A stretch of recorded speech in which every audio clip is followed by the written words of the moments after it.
Turşuğa asaslanganda 2 ayının 18 günü saat 0'dan 24gacha Abdum rayonda yangi tipdagi tajsimon virusluk o'pka yallig'i deb aniq diagnoz qo'yilgan kasal ko'paymagan. Şinjang ishlab chiqarish qurilish bintanini o'z ichiga oladi. Urumchi shahrida yana 2 kasal saqayib doktorxonadan chiqqan. 2 ayının 18 günü saat 24gacha Abdum rayonda jami 76 kasalga yangi tipdagi tajsimon virusluk o'pka yallig'i deb aniq diagnoz qo'yilganligi doklad qilindi. Şinjang ishlab chiqarish qurilish bintanini o'z ichiga oladi.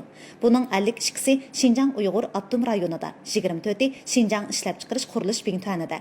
Aniq diagnoz qo'yilganlarning 23'i Urumchi shahrida, 18'i Eli oblastida, 3'i Turpan shahrida, 1'i Aqsu viloyatida, 4'i Sanji oblastida, 3'i Baynog'ulin oblastida, 1'i Bingtan 7-shiyasida, 4'i Bingtan 8-shiyasida, 4'i Bingtan 9-shiyasida, 2'si Bingtan 6-shiyasida, 3'i Bingtan 12-shiyasida, 10'i Bingtan 4-shiyasida.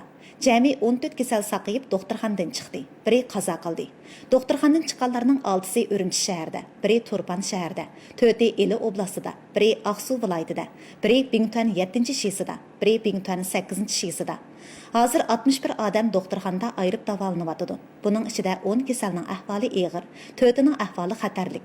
Navbatda 5717 odam meditsinalik ko'zatishni qabul qilyapti.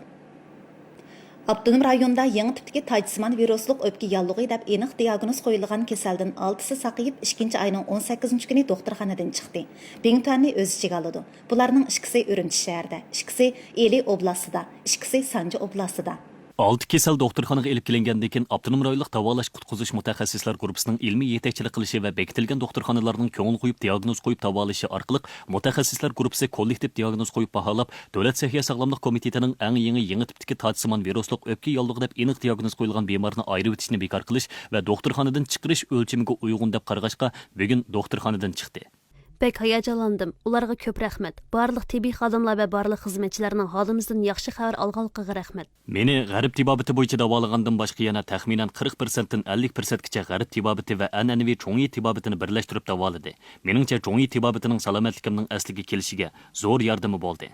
Doktor sestralarga rahmat. Ular kesilimizni davolab saqaytib qolmasdan psixik jihatda bizga ko'p madad berdi.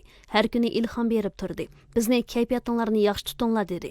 Tezda saqayib doktorxonadan chiqdim. Xush bo'ldim. Uyga qaytib borgandan keyin davomli ayrilib turaman. Doktorning aytgani bo'yicha ko'p harak bilan chiniqtirib, yemak-ichmakka diqqat qilib, immunitet kuchini oshiraman. Hozirgacha Şinjangda 20 kasal saqayib doktorxonadan chiqdi. 55 kishi doktorxonada ayrilib davolanyapti. Bingtuandimi o'z ichiga oladi.